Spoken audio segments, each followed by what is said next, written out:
যদি বলি না? তাহলে তাকে ঘায়েল করার জন্য অন্য পথ অবলম্বন করতে হবে। কি পথ? সাবিহার প্রশ্নের জবাব দিল না রাগিব। উপরন্তু সাবিহার মুখের দিকে ধীর গতিতে এগিয়ে গেল সে। তার এই অগ্রসর ক্রিয়ায় সাবিহার বুঝতে বাকি রইল না রাগিব কি করতে চাইছে। এই বোঝা মাত্র সে তৎক্ষণাৎ রাগিবের হাত হতে নিজেকে ছাড়িয়ে নিয়ে কয়েক কদম পিছিয়ে এলো। বলল, মিস্টার রাঘিব শাহরিয়ার, একটু লিমিটের মধ্যে থাকতে শেখো। রাগিব বাঁকা হেসে সাবিহার দিকে খানিক এগিয়ে গিয়ে বলল, ওয়াইফের সাথে কিসের লিমিট? ইস, আমরা এখন পার্টিতে যাব, এসব ঢং বাদ দিয়ে চলো, দেরি হয়ে যাচ্ছে। এই বলে সে রাগিবের সম্মুখে দাঁড়িয়ে পড়ল। অতঃপর রাগিবের পরনের টাই পূর্বের তুলনায় একটু টাইট করে দিল সে। অতঃপর দুজনে পার্টির উদ্দেশ্যে বেরিয়ে পড়ল। বিশাল হলরুমের ন্যায় বাংলোতে বার্থডে পার্টির আয়োজন করা হয়েছে। সাবিহার যে ফ্রেন্ডের বার্থডে পার্টি, সেই ফ্রেন্ড ধনী ঘরের একজন। সেই হিসেবে সামান্য এক বার্থডে পার্টির আয়োজনও বেশ জাঁকজমকপূর্ণভাবেই করা হয়েছে। কেক কাটা শেষে সকলে নিজেদের মতো পার্টি উপভোগ করছে। সাবিহা ও সোফিয়া একত্রে অরেঞ্জ জুস পান করছিল। হঠাৎ জর্জ সোফিয়াকে ডাকায় সোফিয়া চলে যায়। একা হয়ে পড়ে যায় সাবিহা। এদিকে রাগিব সাবিহাকে জরুরি একটি কলের কথা বলে পার্টির শোরগোলপূর্ণ পরিবেশ হতে কিছুটা দূরে গিয়ে দাঁড়িয়েছে। ফোনে অ্যান্ড্রুর সাথে জরুরি কথায় ব্যস্ত সে, কিন্তু শত ব্যস্ততার মাঝেও তার দৃষ্টি জোড়া সাবিহাতে নিবদ্ধ। এদিকে সাবিহাকে একা পেয়ে পৈশাচিক এক হাসি দিল অ্যানজো। পার্টি শুরু হতেই সাবিহাকে রাগিবের সাথে দেখে ভেতরে ভেতরে জ্বলছিল সে। অপেক্ষা ছিল শুধু সাবিহাকে একা পাওয়ার। এরই সুযোগে নিজের কার্য হাসিলের জন্য ওঁত পেতে থাকা অ্যানজো এগিয়ে গেল সাবিহার দিকে। অ্যানজোকে এগিয়ে আসতে দেখে দৃষ্টি কঠোর করলো সাবিয়া। সতর্ক হলো রাগিব। সে তৎক্ষণাৎ অ্যান্ড্রুর কল কেটে দিল। এগিয়ে গেল সাবিহা ও অ্যানজোর দিকে। ততক্ষণে অ্যানজো সাবিহার বাহুতে হাত ঘষে বলল, আজকে পুরোই আগুন লাগছে তোমাকে সাবিহা, আমি কিন্তু কন্ট্রোললেস হয়ে পড়ছি। অ্যানজোর এই বাজে কথার ধরনে সাবিহা প্রচণ্ড ক্রোধিত হলো। এক ঝটকায় অ্যানজোর হাত সরিয়ে দিতে অ্যানজো পুনরায় তার বাহুতে হাত দিতে চায়। কিন্তু এ পর্যায়ে আকস্মাৎ সেই স্থানে রাগিবের আগমন ঘটল। সে বিনা বাক্যে খট করে অ্যানজোর হাত চেপে ধরল। স্বাভাবিকের তুলনায় বেশ জোরে অ্যানজোর হাতে চাপ দিয়ে স্মিত হাসে হিনহিনে স্বরে বলল, মিস্টার অ্যানজো, তুমি হয়তো তোমার লিমিট ভুলে যাচ্ছ। সাবিহার গায়ে ব্যাড টাচের ফলাফল কিন্তু মোটেও ভালো হবে না মিস্টার অ্যানজো। এই বলে সে অ্যানজোর হাত ছেড়ে দিল। এতক্ষণ ব্যথায় জর্জরিত হাতটা রাগিবের হাত হতে ছাড়িয়ে নেওয়ার তীব্র চেষ্টায় চালাচ্ছিল অ্যানজো। কিন্তু রাগিবের দৃঢ় মুঠোবন্ধনে সে কিছুতেই নিজের হাত ছাড়াতে পারল না। অবশেষে রাগিব তার হাত ছাড়তেই সে সেই স্থান দ্রুত ত্যাগ করল। অ্যানজো চলে যেতেই সাবিহা অসহায় দৃষ্টিতে রাগিবের পানে চাইল।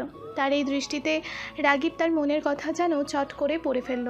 তাকে আশ্বস্ত করে বলল, ডোন্ট ওয়ারি সাবিহা, এরপর থেকে অ্যানজো তোমার ধারে কাছেও ঘেসবে না। রাগিবের এই দুই লাইনের আশ্বস্তমূলক বাক্যে সাবিহা স্বস্তির হাসি হাসল। পরিপূর্ণ চাহনিতে কিয়ৎক্ষণ রাগিবের পানে চেয়ে রইল সে। হঠাৎ অদূর হতে হট্টগোলের শব্দে চমকে উঠল সাবিহা। ঘাড় ঘুরিয়ে পেছনে ফিরতেই দেখল একটি লোককে কয়েকজন মিলে ধরে আছে, আর তাদের চারপাশে ছোট্টখাটো একটি ভিড় জমায়েত হয়েছে।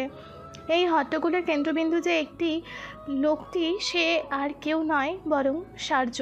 আর তাকে মিছে মিছে মারার অভিনয় করা গার্ডের পোশাকে সজ্জিত থাকা লোকগুলো রাগিবের কর্তৃপয় সহচার্য। সাবিহা দূর হতে দেখল একজন সার্জর মুখে 2-4টা ঘুষি মেরেছে। এই হট্টগোলপূর্ণ পরিবেশ দেখে সাবিহা দ্রুত এগিয়ে গেল। তার পিছু পিছু এগিয়ে গেল রাগিবও।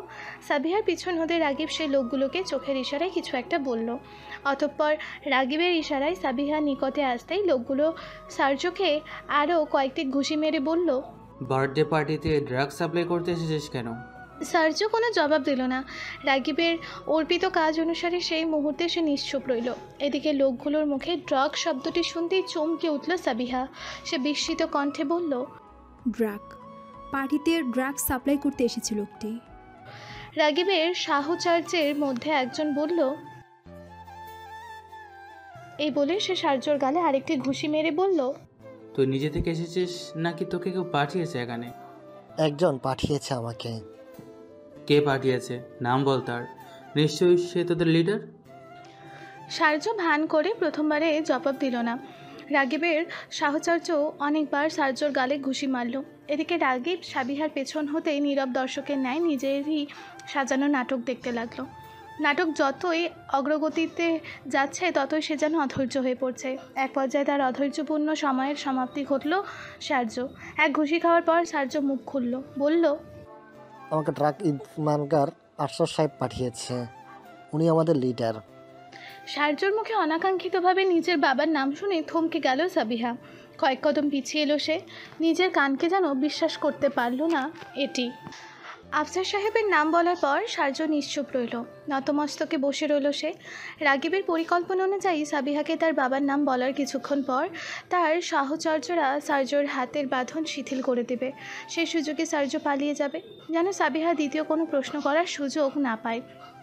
পরিকল্পনা অনুযায়ী রাগিব তার সাহচর্যদের ইশারা করলো। তার সাহচর্যরা তাদের উপর অর্পিত কাজ করলো। সার্জ সুযোগ বুঝে পালাতে চেষ্টা করলো, কিন্তু এর পূর্বে ঘটে গেল অপরিকল্পনীয় একটি ঘটনা। পার্টিতে আগত লোকমুখের চাপা গুঞ্জন, সাবিহার অবিশ্বাস, সব মিলিয়ে সাবিহা দিশেহারা হয়ে পড়ল, ক্রোধান্বিত হলো। নিজের বাবার নামে এই অপবাদ সে সহ্য করতে না পেরে হাতের গ্লাসটি মেঝেতে ছুঁড়ে সে সার্জর দিকে এগিয়ে গেল। সার্জ পালিয়ে যাওয়ার পূর্বে সে হাঁটু দিয়ে আধ বসা সার্জর মুখ বরাবর এক লাথি মারল। ফলে ভারসাম্য হারিয়ে সার্জ মাটিতে পড়ে যেতে নিল, কিন্তু এর পূর্বেই সাবিহা এগিয়ে সার্জর পরনের শর্টের কলার চেপে ধরল। এবার সার্জর গালে এক থাপ্পড় বসে ক্রোধিত স্বরে বলল, হাউ ডিয়ার ইউ রাস্কেল! আমার বাবার নামে আপনি মিথ্যে কথা বলার সাহস কোথা থেকে পেলেন? সাবিহার আকস্মিক আক্রমণে সার্জ, রাগিব ও তার সহচর্যরা থতমত খেয়ে গেল, কারণ তাদের পরিকল্পনায় এমন কিছুই ছিল না। ফলে সার্জ সাবিহার এই হামলায় যেন আকাশ হতে পড়ল। তৎক্ষণাৎ সাবিহার প্রশ্নের জবাব না দিয়ে সে সাবিহাকে ছাপিয়ে খানিক ক্রোধিত মিশ্রিত চাহনিতে রাগিবের দিকে চাইল। রাগিব সাবিহার আক্রমণের জন্য মোটেও প্রস্তুত ছিল না, ফলে সার্জর এমন চাহনিতে সে নিজের মুখ লুকিয়ে কিছুটা পিছিয়ে এলো। সার্জর নিকট হতে কোনো জবাব না পেয়ে সাবিহা পুনরায় তাকে মারল। এ পর্যায়ে সার্জ এক প্রকার বাধ্য হয়ে নিজের পকেট হতে ফোন বের করে তাতে নিজের এবং আফসার সাহেবের কয়েকটি ছবি দেখালো, সাথে ড্রাগ সহ আফসার সাহেবের আমোদ প্রমোদে সময় কাটানো কয়েকটি মুহূর্তের ছবিও দেখালো এবং বলল, এই ছবিগুলো দেখার পর তুমি নিশ্চয়ই আমাকে সন্দেহ করবে না? তোমার বাবা ড্রাগ ইনফমার্কার যদি না হতো তবে আমার সাথে ছবি তুলতো না নিশ্চয়ই। সার্জর ফোনে ছবিগুলো দেখার পর সাবিহা পুরোপুরি নিশ্চিত হলো। এবার সন্দেহের আর কোনো অবকাশ রইল না। সে নিজের স্থানেই থমথমে মুখে ঠায় দাঁড়িয়ে রইল। এরই সুযোগে সার্জ পালিয়ে গেল। পার্টিতে উপস্থিত লোকেরা তাকে পালিয়ে যেতে দেখে হট্টগোলে মাতিয়ে উঠল। রাগিব তা দেখে তার সহচর্যদের ইশারা করতেই তারা সার্জর পিছু ধরল। সাবিহা নির্বাক দাঁড়িয়ে আছে। আফসার সাহেবের এই গুপ্ত ব্যবসা সম্পর্কে জেনে সে নিস্তেজ হয়ে পড়ল। এই মুহূর্তে ঠিক কেমন প্রতিক্রিয়া দেখানো উচিত তা নিয়েও সে যথেষ্ট বিভ্রান্ত হয়ে পড়ল, কারণ অন্যান্য মেয়েদের মতো তার কাছেও তার বাবা একজন পারফেক্ট ড্যাডের প্রতিমূর্তি ছিল। কিংবা আচমকা আগত এক ঝড়ে ক্ষুদ্র দুটি শব্দ তার কল্পিত সেই প্রতিমূর্তি হতে আফসার সাহেবকে হঠিয়ে দিতে বাধ্য হলো। সাবিহাকে এইরূপ দাঁড়িয়ে থাকতে দেখে রাগিব ধীর পায়ে তার নিকটে এগিয়ে গেল। সাবিহার দুই বাহুতে হাত রেখে মোলায়েম কণ্ঠেই বলল, সাবিহা, এখানে থাকা ঠিক হবে না, বাড়ি চলো। সাবিহা কোনোরূপ জবাব দিল না। নির্বাক চিত্তে রাগিবের সাথে হেঁটে পার্টি হতে বেরিয়ে এলো। রাগিব পার্কিং লট হতে গাড়ি বের করে সাবিহাকে গাড়িতে বসিয়ে দিল। তবে নিজের বসার পূর্বে একজনকে মেসেজ দিয়ে বলল, অ্যাঞ্জোকে যেভাবেই হোক তাদের নির্ধারিত স্থানে খুব শীঘ্রই যেন নিয়ে আসে। এই মেসেজ দিয়ে সে গাড়ির ড্রাইভিং সিটে বসে পড়ল। কাল বিলম্ব বাদেই নিশ্চুপ রয়ে গাড়ি স্টার্ট দিল। সাবিত নিজের রুমে বসে পড়াশোনা করছে। সামাদও আফসার সাহেব অফিসে গিয়েছেন। দীর্ঘযাত্রার ক্লান্তি কাটিয়ে দুপুরের খাওয়া দাওয়া শেষে তারা অফিসের উদ্দেশ্যে বেরিয়ে পড়েন। এই মুহূর্তে সালমা বেগম রিডিং রুমে বসে আছেন। তার মস্তিষ্কে আনাগোনা করছে অভাবনীয় এক কার্য পরিকল্পনা, যার পরিণাম হবে ভয়াবহ, এবং এই সম্পর্কে সালমা বেগম ভালোভাবে অবগত রয়েছেন। সালমা বেগম রিডিং রুমের অভ্যন্তরে আফসার সাহেবের ছোট্ট রুমে গেলেন। ট্যুর হতে ফেরার পর আফসার সাহেব এখনও এই রুমে প্রবেশ করেননি। যদি উনি এইরূপ কিছু করতেন তবে নিশ্চিত জেনে যেতেন এই বাড়ির সদস্যরা তার আড়ালে লুকিয়ে রাখা সত্য সম্পর্কে অবগত হয়েছে। তবে এমন কিছু না হওয়ায় উত্তম একটি সুযোগ পেলেন সালমা বেগম। তিনি গতকাল রাতে এই রুমে অবস্থিত টেবিলের ড্রয়ারে বেশ কিছু ড্রাগসের প্যাকেট দেখেছিলেন। অতঃপর সময় নিয়ে নিজের মাঝে যথেষ্ট সাহস সঞ্চারিত করে তিনি সেই অকল্পনীয় পরিকল্পনা সাজিয়েছেন। তার পরিকল্পনা অনুযায়ী আফসার সাহেবের নাকে দম করে দেওয়ার জন্য হলেও তিনি এই অতি মূল্যবান ড্রাগসগুলো মেঝেতে ছড়িয়ে ছিটিয়ে নষ্ট করে দিবেন। তিনি জানেন এতে করে তিরিক্ষি মেজাজের মানুষটি তার জীবন অতিষ্ঠ করে দেবেন, কিন্তু এতেও যেন কোথাও না কোথাও এক আত্মিক শান্তি লুকিয়ে থাকবে। সালমা বেগম রুমে পৌঁছে প্রলম্বিত নিঃশ্বাস ছাড়লেন। অতঃপর ড্রয়ার হতে ড্রাগসের প্যাকেটগুলো বের করে তা ছিঁড়ে ফেললেন এবং পুরো রুমের মেঝেতে ছড়িয়ে দিলেন। এই কার্য সাধনের পর তিনি এতে যে পৈশাচিক আনন্দ খুঁজে পেলেন তা ভেবে উঠতে তিনি কিঞ্চিত বিস্মিত হলেন। নিজের এই পরিবর্তনটা ঢের উপলব্ধি করতে পারলেন তিনি। সালমা বেগম জানেন তার মাঝে এই পরিবর্তন অযথাই হয়নি, যদিও এই পরিবর্তনে যৎসামান্য সময়ের প্রয়োজন হয়েছে। জীবনের সবচেয়ে বড় আঘাতটা পেয়ে তিনি নিজের অজান্তেই পরিবর্তন হয়েছেন।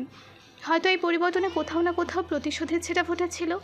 মানুষ ততক্ষণই নরম থাকে যতক্ষণ তার চারপাশের পরিস্থিতি ও মানুষ স্বাভাবিক থাকে, কিন্তু চারপাশের পরিবেশ ও মানুষগুলো যখন অসহনীয় পর্যায়ে চলে যায় তখন নিজের মাঝে পরিবর্তন আনতে হয়, না চাইতেও কঠোর হতে হয়, পাথরের ন্যায় দৃঢ় হতে হয়। সালমা বেগমের ক্ষেত্রেও ঠিক এমনটি হয়েছে। তিনি নিজের এই পরিবর্তনের কোনো আফসোস বোধ করছেন না। তিনি এও জানেন সাবিহাকে তার বাবার সম্পর্কে সবটা বলার পর তিনি সাবিহাকে সামলাতে পারবেন। দৃঢ়চিত্তে সাবিহাকে তিনি প্রস্তরের ন্যায় অতি দৃঢ় এবং দৃঢ় মানসিকতায় রূপান্তর করতে পারবেন। সালমা বেগম মেঝেতে একবার নজর বুলিয়ে নিলেন। আফসার সাহেবের সাধের ড্রাগ আজ ধুলোয় মিশে যাচ্ছে। তিনি দেখতে পাচ্ছেন অদূর ভবিষ্যতে আফসার সাহেব হারাবেন, মুখ থুবড়ে হেরে যাবেন। রাগিব ও সাবিহা বাড়ির প্রধান ফটকের সামনে গাড়ি নিয়ে বসে আছে। সাবিহা তখন হতেই ঝিম মেরে বসে আছে, তার মুখ হতে নিঃসৃত হচ্ছে না টু শব্দটুকু। রাগিব ক্ষণিকের জন্য সাবিহার পানে চেয়ে রইল, অতঃপর স্টিয়ারিংয়ের দিকে চেয়ে বলল, সাভিয়া তুমি রুমে যাও, আমার জরুরি কিছু কাজ আছে, শেষ করেই দেখা করছি তোমার সাথে। সাবিহা কথা বলল না। নির্বাক ভঙ্গিতে সিট বেল্ট খুলে গাড়ি হতে বেরিয়ে পড়ল সে। ধীর পায়ে এগিয়ে গেল বাড়ির ভেতরে। সাবিহা চলে যেতেই রাগিব গাড়ি স্টার্ট দিয়ে সেই স্থান ত্যাগ করল। সাবিহা বাড়িতে প্রবেশ মাত্র দীর্ঘশ্বাস ছাড়ল। কিয়ৎক্ষণ প্রথম সিঁড়িতে দাঁড়িয়ে রইল সে। অতঃপর নিজের রুমে যাওয়ার বদলে সে সালমা বেগমের রুমে যাওয়ার সিদ্ধান্ত নিল। সালমা বেগমের রুমে কোনো প্রকার করাঘাত ব্যতীত ঢুকে পড়ল সে। আকস্মাৎ মেয়ের আগমনে খানিক চমকিত হলেন সালমা বেগম। হাতের চায়ের কাপ হতে 2 ফোঁটা চা তার পরনের জামায় লেগে গেল, কিন্তু সেদিকে ভ্রুক্ষেপ করলেন না তিনি। পার্টি হতে আগত সাবিহার শুষ্ক মুখখানা দেখে সালমা বেগম অনুমান করলেন রাগিব নিশ্চয়ই সাবিহাকে তার বাবার সম্পর্কে কিছু বলেছে। এ বিষয়ে তিনি পুরোপুরি নিশ্চিত হলেন যখন সাবিহা তার নিকটে এসে 2 পা ভাঁজ করে বসে পড়ল। আম্মু, তুমি কি জানো বাবা একজন ড্রাগ স্মাগলার? সালমা বেগম অনবগত হওয়ার ভান ধরলেন না, শান্ত কণ্ঠে বললেন, হ্যাঁ জানি। সাবিহা এবার কিয়ৎ বিস্মিত হলো, চমকিত কণ্ঠে বলল, তুমি আগে থেকে জানতে আম্মু, আমাকে বলনি কেন? 2 দিন হলো তোর বাবার সম্পর্কে সব কিছু জানতে পেরেছি। তোর বাবার চরিত্র ও কাজ সম্পর্কে সব সত্য জানতে পেরেছি। তোর বাবার চরিত্র যে কতটা নীচ তা ওই মৃত মেয়েগুলোর কাছ থেকে যদি শোনা যেত তবে বিশ্বাস করতি তুই। মাহের এহেন কথায় সাবিহা বিবশ হয়ে পড়ল। হতবিহব্বল কণ্ঠে বলল, এসব কি বলছো আম্মু? মৃত মেয়ে মানে? আমাকে ভালোভাবে বলো আম্মু, তোমার কথা বুঝতে পারছি না। সালমা বেগম মেয়ের মায়াভরা মুখখানা দেখে দীর্ঘশ্বাস ছাড়লেন। মেয়ের হাত নিজের হাতের মুঠোয় নিয়ে নত মস্তকে কিয়ৎক্ষণ বসে রইলেন তিনি। অতঃপর দুরু দুরু বুক নিয়ে অবসন্ন গলায় বললেন, তোর বাবা একজন রেপিস্ট পুতুল। মায়ের মুখ নিঃসৃত গভীর ও ঘৃণিত শব্দটি শোনার জন্য মোটেও প্রস্তুত ছিল না সাবিহা। তার সমস্ত শরীর অবশ হয়ে এলো। চিন্তাশক্তি কিয়ৎক্ষণের জন্য লোপ পেল। মস্তিষ্কে আনাগোনা করতে লাগলো এই একটি শব্দ, যা তীরের ন্যায় তার মস্তিষ্ক ও হৃদয়ে বিধিত হয়েছে। সালমা বেগম মেয়ের এই হতবিহব্বল দুর্বল অবস্থা নিমিষের মাঝে পর্যবেক্ষণ করলেন। কাল বিলম্ব বাদে তিনি পুনরায় বললেন, তোর বাবা রাগিবের আপন ছোট বোন রামিসাকে ড্রাগ দিয়ে রেপ করেছে। এই ঘটনা শুধু রেপের মধ্যেই সীমাবদ্ধ ছিল না, তোর বাবা রেপের পর রামিসার মার্ডার করেছে। উন্মুক্ত চোখেও সব কিছু আধারে নিমজ্জিত দেখছে অ্যাঞ্জো। স্বাভাবিক শ্বাস প্রশ্বাস নিতেও হাঁসফাঁস করছে সে। ফেব্রুয়ারির শীতেও তার সমস্ত শরীর ঘেমে নিয়ে একাকার হয়ে আছে। বদ্ধ কালো কাপড়ের ভেতর ধর ব্যতীত সমস্ত মাথা আবদ্ধ হয়ে আছে অ্যাঞ্জোর।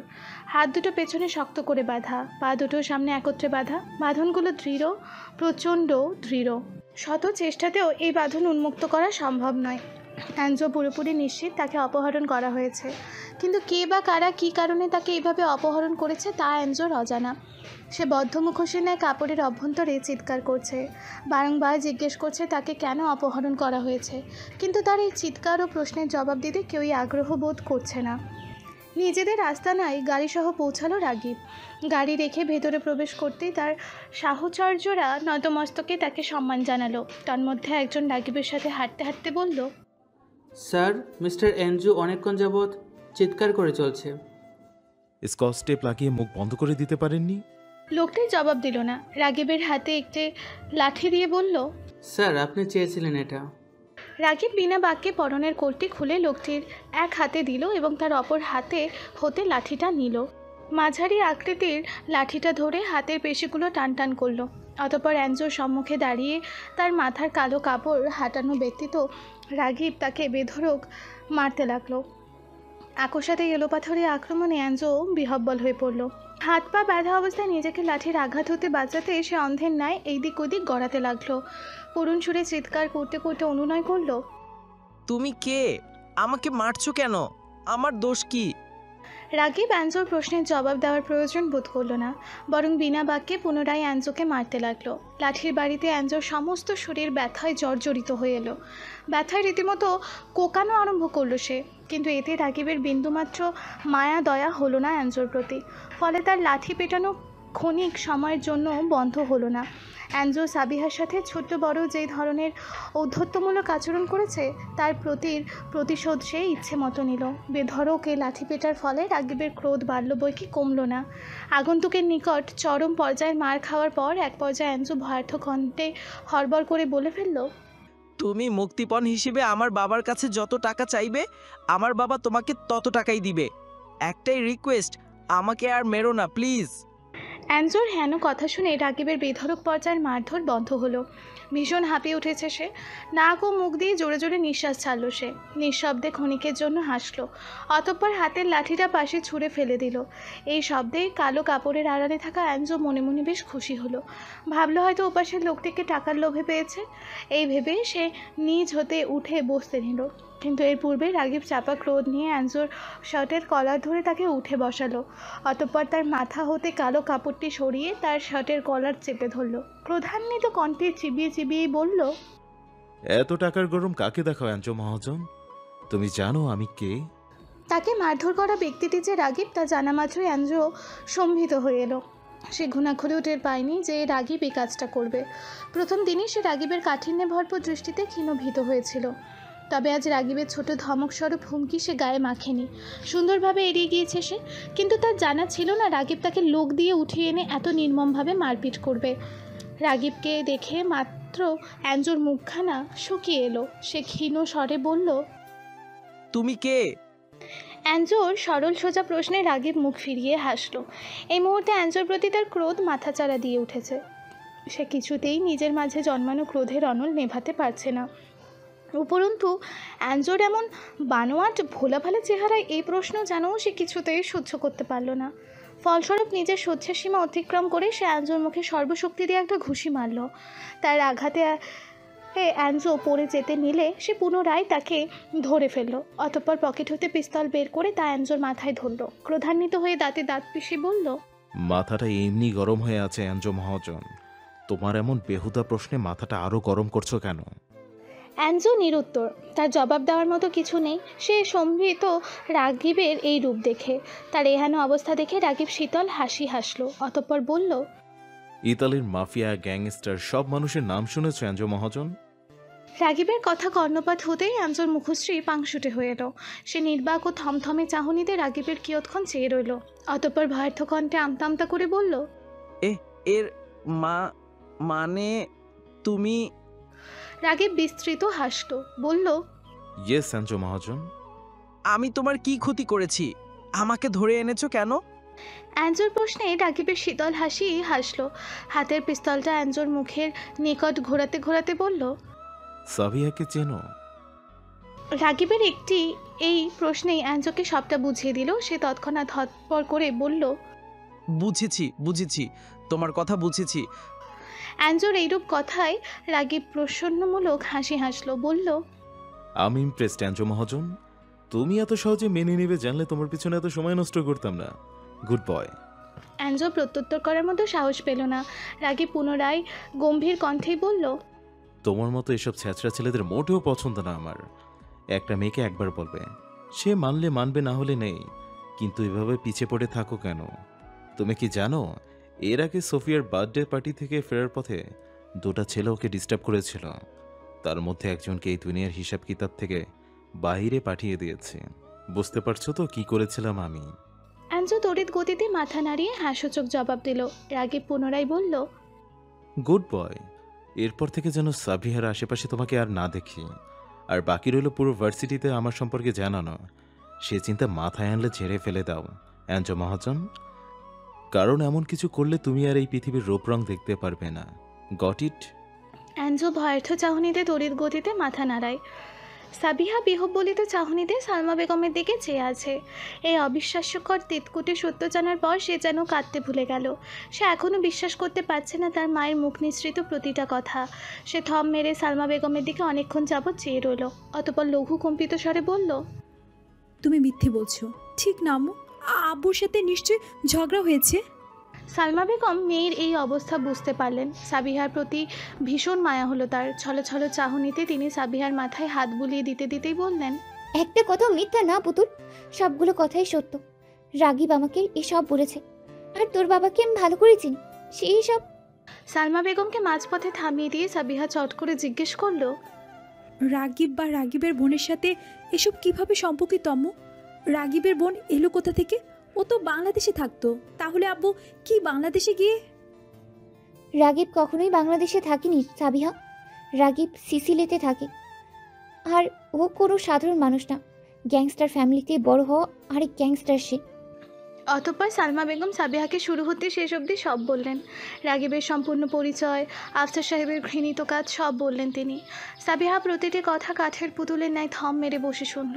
প্রচণ্ড ধাক্কায় সে যেন অভিব্যক্তিহীন একজড়ো বস্তুতে পরিণত হলো। আপন বাবা সম্পর্কে এই জঘন্য সত্য জানার পর কীরূপ প্রতিক্রিয়া করা উচিত বা করতে হবে তা বেমালুম ভুলে বসল সে। শুধু বারংবার তার মানসপটে নিজের বাবার হাসি মাখা মুখখানার ছবি ভেসে উঠল। তাকে আদৌ স্নেহ করার মুহূর্তের ছবি ভেসে উঠল। রাগীবের ভালোবাসাময় কথাগুলো কানে ঝংকার তুলল মায়ের বলা প্রতিটি বাক্য, যা কানে কানে তীব্র যন্ত্রণার উদ্রেক ঘটালো। সাবিহা নিজেকে সামলাতে পারল না। সালমা বেগমের সামনে হতেই উঠে গিয়ে ধীর পায়ে নিজের রুমের দিকে পা বাড়ালো। সালমা বেগমও আর আটকালেন না সাবিহাকে। রুমে এসে জানালার ধারে বসে রইল সাবিহা। তার 2 চোখ বেয়ে অঝোর ধারায় অশ্রু ঝরতে লাগলো। এই অশ্রুর বন্যা যেন থামবার নয়। একসাথে এত সত্যও সে মেনে নিতে পারছে না। তার মন মস্তিষ্ক অগোছালো হয়ে আসছে, অনুভূতি সকল ভোতা হয়ে আসছে। কেন সব ভালোবাসায় মোড়ানো মানুষগুলো তার বিশ্বাসটা এভাবে ভাঙলো? কেন তাকে কুৎসিত সত্যগুলো এভাবে জানিয়ে মাঝপথে ছেড়ে দিল? সে যে এখন একদম একা হয়ে পড়েছে, একদম একা। ভালোবাসার মানুষগুলো তাকে জীবনের সবচেয়ে বড় ধোঁকা দিল। এটা সে কিছুতেই বিশ্বাস করতে পারছে না। 1000বার এই সত্য বললেও যেন সে বিশ্বাস করতে পারবে না। কি করবে সে? এসব ভাবতে ভাবতেই চাপা চিৎকারের সহিত কান্না করলো সাবিহা। মাত্রাতিরিক্ত কান্নায় তার দম বন্ধ হয়ে আসছে। নাক টেনে জোরে জোরে নিঃশ্বাস নিচ্ছে সে, কিন্তু তার কান্নার বেগ বাড়ছে বই কি কমছে না। এত কান্নার পরও তার মনে হলো তার গলার কাছে কান্নার দলা আটকে আছে, বুকের ওপর ভারী একটা পাথর পড়ে আছে। আশ্চর্য, এত কান্নার পরও এই অসহ্যকর যন্ত্রণা লাঘব হচ্ছে না কেন? ভাবতে পারছে না সাবিহা। আফসার সাহেব প্রচণ্ড ক্রোধের অনলে জ্বলতে লাগলেন। স্বীয় নিয়ন্ত্রণ হারিয়ে পিস্তল নিয়ে তেড়ে মেরে নিজের রুমে ঢুকে পড়লেন তিনি। টকবগে উত্তপ্ত রক্ত তার মাথায় চড়ে বসেছে। এই মুহূর্তে তার একটাই কাজ, নিজের স্ত্রীকে প্রাণে মেরে ফেলা। আফসার সাহেব রুমে ঢুকেই রকিং চেয়ারে বসে থাকা সালমা বেগমের মাথায় পিস্তল তাক করলেন। আকস্মাৎ এমন কিছু হওয়ায় ভীষণ ঘাবড়ে গেলেন সালমা বেগম। ফলস্বরূপ কোনো রকমের চেয়ার ছেড়ে উঠে আফসার সাহেবের সম্মুখ পানে দাঁড়ালেন। তাকে দেখে তৎক্ষণাৎ আফসার সাহেব ক্রোধিত স্বরে বলে উঠলেন, তোর তো সাহস কম না? তুই আমার লক্ষ টাকার খনি ওভাবে মাটিতে ছিটিয়ে রেখেছিস? তোর মতো ছোট লোকের কি জানা আছে ওই ড্রাগের প্রাইস কত? সালমা বেগম কিছু বললেন না, নির্বাক চিত্তে দাঁড়িয়ে রইলেন। প্রথম পর্যায়ে খানিক ভীত হলেও আফসার সাহেবের এই দিশেহারা অবস্থা দেখে তিনি মনে মনে ভীষণ খুশি হলেন। এদিকে তার এই নিরুত্তর ভঙ্গি দেখে আফসার সাহেব পূর্বের তুলনায় দ্বিগুণ লেগে গেলেন। অতি রাগে তার বাম হাত অল্প বিস্তর কাঁপতে শুরু করলো। তবুও তিনি পুরো দমে পিস্তল তাক করে রইলেন। সালমা বেগমের মাথায় পিস্তলের অগ্রভাগ ঢুকতে ঢুকতে পূর্বের চেয়েও জোরালো কণ্ঠে বললেন, আমার এই কষ্টের টাকা কে শোধ দিবে? তুই তুই না পারলে আমি তোর রক্ত দিয়ে সব টাকা শোধ করব। আচ্ছা, আমার এই ব্যবসার সম্পর্কে তুই জানলি কি করে? সালমা বেগম অতি শীতল হাসি হাসলেন, বললেন, রাগিব বলেছে আমাকে, আপনার সব কাজের কথা বলেছে। আপনি কয়টা রেপ করেছেন, কয়টা মার্ডার করেছেন, সব বলেছে ও আমাকে। আমিও কম না, আমি আজই সাবিয়াকে সব বলে দিয়েছি আপনার সম্পর্কে, একদম সব। সালমা বেগমের কথাগুলো কর্ণপাত হতেই আফসার সাহেব থমকে গেলেন। তার হাতের বাঁধন ঢিলা হয়ে এলো, ফলে পিস্তল নামিয়ে ফেললেন তিনি। ফ্যাল ফ্যাল চাহনিতে কিয়ৎক্ষণ সালমা বেগমের দিকে চেয়ে রইলেন তিনি। এত বছর ধরে লুকিয়ে রাখা সত্য এভাবে বেরিয়ে আসবে তা কল্পনাও করেননি তিনি। অবিশ্বাস্য মনে হচ্ছে সবটা। আফসার সাহেব কিয়ৎক্ষণ দিশেহারা মন মস্তিষ্ক নিয়ে সালমা বেগমের কথা ভাবলেন। আকস্মাৎ তার মাথায় পূর্বের ন্যায় ক্রোধ চেপে বসল। এবার তার তেজ দ্বিগুণ হলো। হিংস্রতায় উন্মাদ হয়ে উঠলেন তিনি। এবার সরাসরি ট্রিগার পয়েন্টে হাত রেখে পিস্তল প্রস্তুত করে সালমা বেগমের মাথায় ধরলেন তিনি। দাঁত কিরমির করে বললেন, সবার আগে তোর ঢিলু উড়াবো, এরপর ওই রাগী। আমি আন্দাজ করেছিলাম এই বাস্টারটা ছদ্মবেশে এসেছে, কিছু উদ্দেশ্যে এসেছে, কিন্তু ওর উদ্দেশ্য যে এটা তা আন্দাজ করতে পারিনি। আগে তোকে মারবো, তারপর এই হারামজাদাকে মারবো, আর সাবিয়াকে পরে দেখে নিব আমি। ও আফসার সাহেব নিজের কথা শেষ করতে পারলেন না। এর পূর্বে ঘটে গেল এক অকল্পনীয় ঘটনা। মুহূর্তেই সাবিহা এসে তার বাবার হাতে হতেই পিস্তল কেড়ে নিয়ে তার বাবার দিকে তাক করলো। সাবিহার এই কার্যকলাপে আফসার সাহেব হতভম্ব হলেন। বিস্মিত ও বিস্ফোরিত চাহনিতে চেয়ে রইলেন নিজের অংশ নিজের মেয়ের দিকে। এদিকে সাবিহার চাহনিতে যে তীব্র কাঠিন্য ভাব লক্ষ্য করা যাচ্ছে তা মোটেও উপেক্ষা করতে পারলেন না আফসার সাহেব। মেয়ের হাতে এইভাবে বন্দী হয়ে তিনি যেন আকাশ হতে পড়লেন।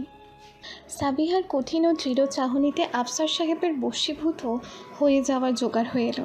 তিনি বিস্ময়ে বিমূঢ় হয়ে মেয়ের পানে তাকিয়ে আছেন। সালমা বেগমের চাহনিও অতি আশ্চর্যজনিত, কিন্তু সাবিহা তার স্থানে দৃঢ় ও অচল।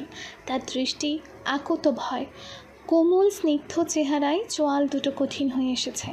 এই মুহূর্তে তাকে কোনো ভয় ঘেরাও করেনি, কিন্তু তার অন্তরাত্মা বারংবার কেঁপে উঠছে।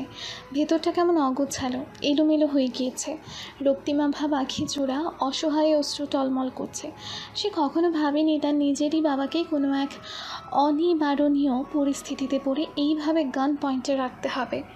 এদিকে আফসার সাহেব আড়ষ্ট গলায় বিপন্ন চাহনিতে চেয়ে বললেন, এটা কি করলি পুতুল? তোর কি মাথা ঠিক আছে? আমার আফসার সাহেবের কথা সম্পূর্ণ হতে না দিয়েই সাবিহা শক্ত ও ক্রুদ্ধ গলায় বলল, খবরদার এই নামে ডাকবেন আমাকে। পুতুল নাম ততক্ষণই তোমার মুখে মানায় যতক্ষণ তুমি আমাকে ভালোবাসো, স্নেহে আগলে রাখো। কিন্তু তুমি আমাকে মোটেও ভালোবাসতে না। ভালোবাসলে নিজের মেয়ে বয়সী একটা মেয়ের সাথে এই জঘন্য কাজটা করতে পারতে না। সাবিহার কথা শুনে আফসার সাহেব নিশ্চুপ রইলেন, কারণ তার নিজের পক্ষে সাফাই গাওয়ার মতো কোনো পথ বাকি নেই। কথা বলার মাঝে সাবিহা অনুভব করল তার গলায় কান্নার দলা আটকে আসছে। বুকের ওপর ভারী কিছু অনুভূত হচ্ছে। তীব্র অনিচ্ছা সত্ত্বেও এই পর্যায়ে তার দুটো চোখ বেয়ে 2 ফোঁটা অশ্রু গড়িয়ে পড়ল। এই অশ্রুকে দৃষ্টির অগোচরে ব্যাখ্যার ব্যর্থ প্রচেষ্টা করে সে বলল, তোমাকে বাবা বলতেও রুচিতে পাচ্ছে। কি করে তোমাকে বাবা বলি বলো তো? তোমার কি একবারও বুক কাঁপেনি নিজের মেয়ের মতো আরেকটা মেয়ের সাথে এই খারাপ কাজ করতে? রামেশের সাথে যা হয়েছে তা যদি কেউ আমার সাথে করতো তাহলে? সাবিহার কথা শেষ হওয়ার পূর্বেই আফসার সাহেব সশব্দে ধমক দিয়ে বলে উঠলেন, সবার সাথে নিজেকে তুলনা করতে যাস কেন? আফসার সাহেবের হ্যালো প্রশ্নে সাবিহা তাচ্ছিল্যের হাসি হেসে বলল, কেন তুলনা করব না? রামেশে কি আমার মতো মানুষ ছিল না? আফসার সাহেব নিরুত্তর। উনি এই প্রশ্নের পিঠে আর কোনো কথা বলার শব্দ পেলেন না। কিন্তু এই সওয়াল জবাবের মোড়রা পাল্টাতে ঠিকই তিনি অন্য কথায় চলে গেলেন। সাবিহার হাতের পিস্তল এখনও আফসার সাহেবের দিকে তাক করা, উপরন্তু তার আঙুল একদম ট্রিগারের উপরে রাখা। আফসার সাহেব সাবিহার হাতের পিস্তলের দিকে ভয়ার্থ দৃষ্টিতে তাকিয়ে বলল, পিস্তলটা ফেলে দে মা, যে কোনো মুহূর্তে অঘটন ঘটে যেতে পারে। সাবিহা এ কথার প্রেক্ষিতে তেরছা কণ্ঠে বলল, একটা অঘটন ঘটুক। তুমি যেমন অঘটন ঘটিয়েছো তেমনি আমিও একটা অঘটন ঘটাই। মাথা ঠান্ডা কর পুতুল, এই বলে আফসার সাহেব সাবিহার কাঁধ পেরিয়ে সালমা বেগমের পানে চেয়ে অনেক ধমকের সহিত বললেন, কি ব্যাপার সালমা, তুমি চুপচাপ দাঁড়িয়ে আছো কেন? ওর হাত থেকে পিস্তল কেড়ে নিতে পারছো না? সালমা বেগম প্রশ্ন শোনার পরও ইচ্ছাপূর্বক নিশ্চুপ রইলেন। মায়ের হয়েই যেন সাবিহা বলে উঠল, আম্মুকে হুকুম করছো কেন? বরং আমার জায়গায় এখানে আম্মু থাকলে মন্দ হতো না। এক ড্রাগের জন্য তুমি তোমার এত বছরের সঙ্গীকে মারতে যাচ্ছিলে, তাহলে তোমার জীবনে আম্মুর জায়গাটা কোথায়? আর আমারই বা জায়গা কোথায়? দেখ পুতুল, এসব ড্রাগ মার্ডারের কথা বাদ দিয়ে একটু শান্ত হয়ে বস না, তোর সাথে ভালোভাবে কথা বলি। আফসার সাহেব হেন কথায় সাবিহা গর্জে উঠল, বলল, শান্তভাবে কথা বলার মতো কিছু রাখোনি তুমি। আফসার সাহেব এবার ভীষণ বিস্ময়কর কণ্ঠে বললেন, তোর বাবার সাথে এভাবে কথা বলছিস তুই? এত সাহস কে দিল তোকে? আর আমার হাত ধরে শেখানো শুটিং স্কিলগুলো এখন আমার উপরে খাটাচ্ছিস তুই? খাটাতে হচ্ছে, তুমি আমার সামনে আর পথ খোলা রাখোনি। এই মুহূর্তে তোমাকে একটু সহ্য হচ্ছে না আমার, তুমি প্লিজ চলে যাও। আফসার সাহেবের প্রত্যুত্তর দেওয়ার পূর্বেই সেই রুমে হুড়োহুড়ি করে প্রবেশ করলো রাগিব ও সামাদ। সামাদ অফিস হতে ফিরেই নিজের রুমে দরজা আটকিয়েছিল, আর রাগিব মাত্রই বাহির হতে বাড়িতে ফিরেছিল। বাড়িতে ঢুকেই উপর হতে জোরালো কণ্ঠস্বরের কথাবার্তা শুনতে পেয়ে রাগিব, এই কথাবার্তার উৎস জানতে প্রচণ্ড উৎসুকতার সহিত রাগিব সিঁড়ি বেয়ে উঠতে থাকে। 2 সিঁড়ি পার হতেই তার পিছু পিছু সামাদও চলে এলো। এদিকে উপরের রুম হতে সাবিত সব শুনে আফসার সাহেবের রুমে যেতে নিলে সামাদ তাকে রুমে আটকে বাহির হতে দরজা আটকে দেয়। অতঃপর সে ও রাগিব আফসার সাহেবের রুমে পৌঁছায়। রাগিবকে রুমে প্রবেশ করতে দেখে সাবিহার দৃষ্টি ক্ষণিকের জন্য সেদিকে চলে যায়। রাগিবকে দেখে তার সম্পর্কে সকল সত্য জানায় সাবিহার মেজাজ মুহূর্তেই উত্তপ্ত হয়ে ওঠে। প্রচণ্ড ক্রোধে তার 2 চোখ বেয়ে পুনরায় অশ্রু গড়িয়ে পড়ল, কিন্তু এই অশ্রু উপেক্ষা করে আফসার সাহেবের উদ্দেশ্যে উচ্চস্বরে বলে ওঠে, প্লিজ চলে যাও এখান থেকে। তোমাকে চোখের সামনে একটু সময়ের জন্য দেখতে পাচ্ছি না। তুমি সময় মতো না গেলে আজ আমার হাতে নিশ্চিত একটা অঘটন ঘটে যাবে। প্লিজ আমার চোখের সামনে থেকে চলে যাও। আফসার সাহেব আর কথা বাড়ালেন না। সালমা বেগমের প্রতি পুষে রাখা তীব্র চাপা ক্রোধ নিয়ে অনিচ্ছা সত্ত্বেও সেই স্থান ত্যাগ করলেন তিনি। আফসার সাহেব চলে যেতেই সাবিহা যেন একদম ভেঙে পড়ল। কঠিন ইমারত মুহূর্তে কাদামাটির ন্যায় মাটিতে মিশে গেল। হাত থেকে পিস্তল ফেলে সাবিহা ধপ করে মাটিতে বসে পড়তেই সালমা বেগম পেছন হতে সাবিহাকে আঁকড়ে ধরেন। আলতো করে সাবিহার মাথায় হাত বুলিয়ে দিতে দিতে নরম সুরে তিনি বললেন, যে যেমন কাজ করেছে তার সাথে তেমন ব্যবহারই প্রাপ্য। সাবিহা মুখ দিয়ে টু শব্দটুকু উচ্চারণ করল না, বরং নিঃশব্দে কান্নায় ভেঙে পড়ল। ফুপিয়ে ফুপিয়ে চাপা শব্দে কান্না করল সে। তার বুক ভেঙে যেন কান্নার স্রোত বইতে লাগলো। কাঁদতে কাঁদতে এক পর্যায়ে ঘুরে নিজের মাকে ধরে কাঁদতে লাগলো সে। এদিকে কিছুক্ষণ পূর্বে ঘটে যাওয়া ঘটনার আগামাথা কিছুই বুঝতে না পেরে সামাদ হতভম্ব হয়ে সালমা বেগমকে জিজ্ঞেস করল, এসব কি হচ্ছে খালা? ক্রন্দনরত মেয়ের মাথায় হাত বুলিয়ে দিতে দিতে সালমা বেগম বললেন, পরে সব বিস্তারিত বলবো তো কি। সামাদ আর কথা বাড়ায় না, বরং সাবিহার দিকে অগ্রসর হয়। তবে সাবিহার নিকটে যাওয়ার পূর্বেই নিকটবর্তী রাগিব সাবিহার সামনে হাঁটু গেড়ে বসে বলল, সাবিহা নিজেকে সামলাও, এত কান্না করলে শরীর অসুস্থ হয়ে যাবে। রাগিবের কথা শেষ হওয়া মাত্র সাবিহা চট করে মাথা তুলল। আকুশাত অনেকটা চিৎকার করে রাগিবকে বলল, আমার সাথে এসব অভিনয় করো না। তোমার নাটক, তোমার মিথ্যাগুলো খুব ভয়ানক। তুমি চলে যাও আমার সামনে থেকে, প্লিজ রাগিব, চলে যাও। সাবিহার কথা কর্ণপাত হওয়া মাত্রই রাগিবের দুনিয়া যেন থমকে এলো। সে হতভম্ব চাহনিতে সাবিহার পানি চেয়ে রইল। সাবিহা তার এই দৃষ্টি অন্তর্নিহত কথা উপলব্ধি করে বলল, তোমার সম্পর্কে সব জানি আমি, সব। আম্মু আমাকে সব বলেছে। এবার দয়া করে নিজের নাটক বন্ধ করে এসব মিথ্যা নিয়ে বেরো এ বাড়ি থেকে। তোমার ছায়াও আমার উপর দেখতে চাচ্ছি না আমি। Just get lost Ragib. ঘৃণায় ভরপুর সাবিহার প্রতিটা কথা শুনেই রাগিব দিশেহারা হয়ে পড়ল। এই ভয়টাই সে নিজের মাঝে পুষে রেখেছিল এতদিন। আজ যে ঘটনা হওয়ার ভয় ছিল সেটাই হলো। রাগিব তো এমনটা চায়নি, তাহলে এমনটা হলো কেন? এখন সে এই অগোছালো জিনিসগুলো গোছাবে কী করে সাবিহাকে নিজের ভালোবাসা বুঝাবে? সে ভেবে পেল না। তার মস্তিষ্ক যেন শূন্য হয়ে পড়ল। সাবিহা পুনরায় কিছু বলার পূর্বেই ভগ্ন হৃদয় নিয়ে সে উঠে দাঁড়ালো। ধীর পদে হেঁটে রুম হতে বেরিয়ে যাওয়ার পূর্বে পূর্বে ক্রন্দনরত অসহায় সাবিহাকে এক নজর দেখে নিল। অতঃপর রুম হতে বেরিয়ে সিঁড়িঘরে আসতেই কাঁচের জানালা দিয়ে সে দেখল আফসার সাহেব নিজের গাড়ি নিয়ে বাড়ি হতে বেরিয়ে পড়েছে। আফসার সাহেবকে বেরোতে দেখেই রাগিব মুহূর্তেই ফোন দিয়ে অ্যান্ড্রুকে কল দিল। অ্যান্ড্রু কল রিসিভ করতে রাগিব ব্যস্ত কণ্ঠে বলল, সাবিয়ার বাবা মাত্র বেরিয়েছে বাড়ি থেকে, কালো কালারের গাড়ি নিয়ে। গাড়ি চিনো তো অ্যান্ড্রু, ঠিক না? উপাসতে বাধ্য ছেলের ন্যায় অ্যান্ড্রু বলল, জি স্যার চিনি। আপনি নিশ্চিত থাকুন, এ নিয়ে আপনাকে ভাবতে হবে না। বাকি কাজ খুব শীঘ্রই হয়ে যাবে। কাজ শেষ হলে ফোন দিও আমাকে। Okay sir. রাগিব অ্যান্ড্রুর কথার প্রত্যুত্তর না দিয়ে কল কেটে দিল। কাঁচের জানালা ভেদ করে অদূরে চলমান আফসার সাহেবের গাড়ির দিকে চেয়ে স্বগতোক্তি করে বলল, you have to pay for this bastard. রাগিবের আস্তানার চিরপরিচিত সেই রুমটিতে আফসার সাহেব আটককৃত অবস্থায় আছেন। প্রাণপণে হাত ও পায়ের বাঁধন খোলার চেষ্টা করছেন তিনি, কিন্তু কাঠের চেয়ারের সাথে দড়ি দিয়ে শক্ত করে হাত পা বাঁধা থাকায় তিনি শত চেষ্টা করেও ব্যর্থ হলেন।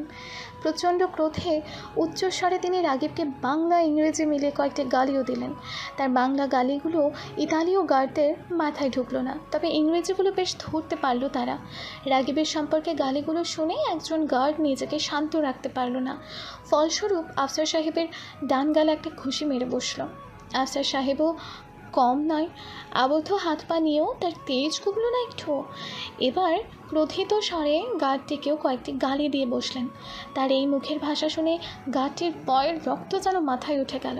সে পুনরায় আফসার সাহেবকে মারতে উদ্যত হলো, কিন্তু অবস্থা বেগতিক হওয়ার পূর্বেই সেই স্থানে রাগিবের আগমন ঘটল।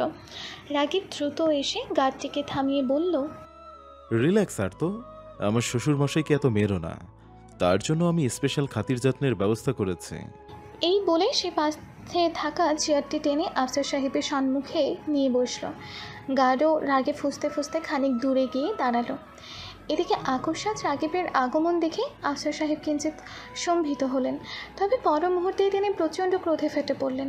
উগ্র ভাষায় রাগিবকে ইচ্ছা মতো গালমন্দ করে তিনি বললেন, তোর জন্য আজ আমার মেয়ে আমার বিরুদ্ধে দাঁড়িয়ে আছে। একবার ছাড়া পেয়ে নেই, তারপর তোর একদিন কি আমার একদিন। আফসার সাহেবের এই গরম মস্তিষ্কের ঝলসে পড়া কথা শুনে রাগিব উচ্চস্বরে হেসে উঠল। অতঃপর অতি শান্ত স্বরে মৃদু হাসির সহিত আফসার সাহেব বলল, রিল্যাক্স শ্বশুর মশাই, রিল্যাক্স। এত হাইপার হলে তো চলবে না, আর চোরের গলা তো এত বড় হয় না, শিখেননি বিষয়টা? আফসার সাহেব পুনরায় ক্রোধিত স্বরে দাঁতে দাঁত পিষে বলল, এসবের মূল তুই সব জানলি কি করে? আর তোর চারপাশে এরা কারা? তুই কে আসলে? রাগিব ক্ষীণ শব্দে হাসল, অতঃপর বলল, রাজীব সাহারিয়াকে চেনেন? আফসার সাহেব চিনলেন না, নামটি সম্পূর্ণরূপে অপরিচিত শোনালো তার কানে। ফলস্বরূপ প্রশ্নাতুর চাহনিতে চেয়ে রইলেন তিনি। তার এই চাহনি দেখেই রাগে পুনরায় ক্ষীণ শব্দে হাসল। বাম পাশে মাথা ঘুরিয়ে ক্ষণিক বিরক্তর সহিত স্বগতোক্তি করে বলল, আসল নাম চেনে না কেন? উফ, ঝামেলা। এই বলে সে আফসার সাহেবের দিকে ফিরল, দৃষ্টি কিয়ৎ কঠিন করে বলল, আলেজান্দোকে চেনেন?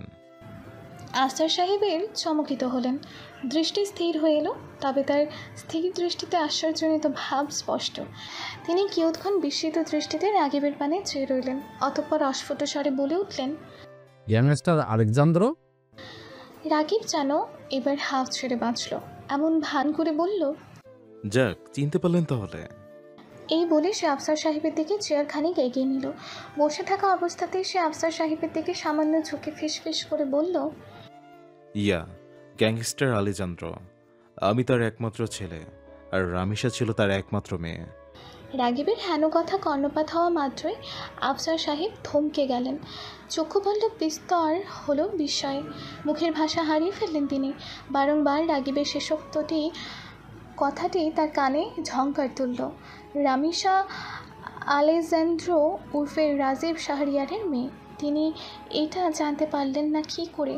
ভ্যানিশে ড্রাগের ব্যবসা শুরু করার পর হতে তিনি বেশ কবার সিসিলির বিখ্যাত গ্যাংস্টার আলেজান্দ্রোর নাম শুনেছেন, কিন্তু কখনো ভাবেননি অজান্তে আলেজান্দ্রোর সাথে জীবনের সবচেয়ে বড় শত্রুতা যেচে পড়ে নেবেন তিনি। রামিসা আলেজান্দ্রেরোর মেয়ে জানলে তিনি কখনোই রামিসার সংস্পর্শে যেতেন না। উপরন্তু এখন তিনি এও জানলেন রাগিব আলেজান্দ্রোর ছেলে, আর এই রাগিবকেই তিনি বিয়ের দিন গান পয়েন্টে রেখেছিলেন। ভাবতেই গা শিউরে উঠল তার। রাগিবের নিকট হতে সব জানার পর তিনি এখন নিশ্চিত যে এই যাত্রায় রক্ষা পাওয়া তাই। এ ভাবতেই তার গলা শুকিয়ে কাঠ হয়ে এলো। তিনি শুকনো একটা ঢোক গিলে রাগিবের পানে চাইলেন। রাগিব তার এই ভয়ার্থ সম্ভিত দৃষ্টি দেখে ভীষণ মজা পেল। বলল, ঠিক এই রিয়াকশনটাই দেখতে চেয়েছিলাম এতদিন ধরে। সঠিক সময় সঠিক রিয়াকশন দেওয়ার জন্য থ্যাঙ্কস শ্বশুরমশাই। সম্বোধনে জোর দিয়ে বলল রাগিব। সে পুনরায় বলল, তাহলে নিশ্চয়ই অনুমান করতে পারছেন আপনার সাথে এরপর কি কি হতে চলেছে। আফসার সাহেব নির্বাক। তিনি এখনও সেই ধাক্কা হতে বেরিয়ে আসতে পারেননি। উপরন্তু নিজের কৃত কর্মের ফলে ভবিষ্যৎ পরিণতির কথা ভেবে তিনি আরও শিউরে উঠলেন। রাগিব তার এই শোচনীয় প্রতিক্রিয়া পর্যবেক্ষণ করে বলল, নিশ্চয়ই চোখের সামনে অতীত ভাসছে, ঠিক না? এটা জেনে রাখুন যে আপনার কোনো ছাড় দেওয়া হবে না শ্বশুরমশাই। আমি এটার সিউরিটি দিতে পারি যে আপনার পরিণতি হবে সবচেয়ে ভয়ানক, যা আপনি কল্পনাও করতে পারবেন না, কারণ আপনি রামিসার রেপিস্ট ও খুনি। শেষোক্ত কথাটি বেশ কাঠিন্যের সহিত বলল সে। তার চাহনিতেও ছেয়ে উঠেছে তীব্র কাঠিন্যের ছাপ। আর সময় গড়িয়ে যেতে যেতে এই কাঠিন্য ক্রোধে পরিণত হতে লাগলো। নিজেকে নিয়ন্ত্রণ করতে করতে আকস্মাৎ রেগে যাওয়া রাগিবের স্বভাব। এই পরিস্থিতিতেও সে স্বভাবের ব্যতিক্রমী হলো না। হুট করেই যেন চরম পর্যায়ের ক্রোধান্বিত হলো সে। নিজের নিয়ন্ত্রণ হারিয়ে অঘোষিতভাবে আফসার সাহেবের শার্টের কলার চেপে ধরল সে। দড়ির বাঁধনে আবদ্ধ আফসার সাহেবের শার্টের কলার চেপে চেয়ারসহ খানিক এগিয়ে এনে চিবিয়ে চিবিয়ে রাগিব বলল, তোকে এমন জঘন্য মৃত্যু দেব যে রাস্তার কুকুরও তোর লাশের পাশ দিয়ে ঘেঁষতে ভয় পাবে।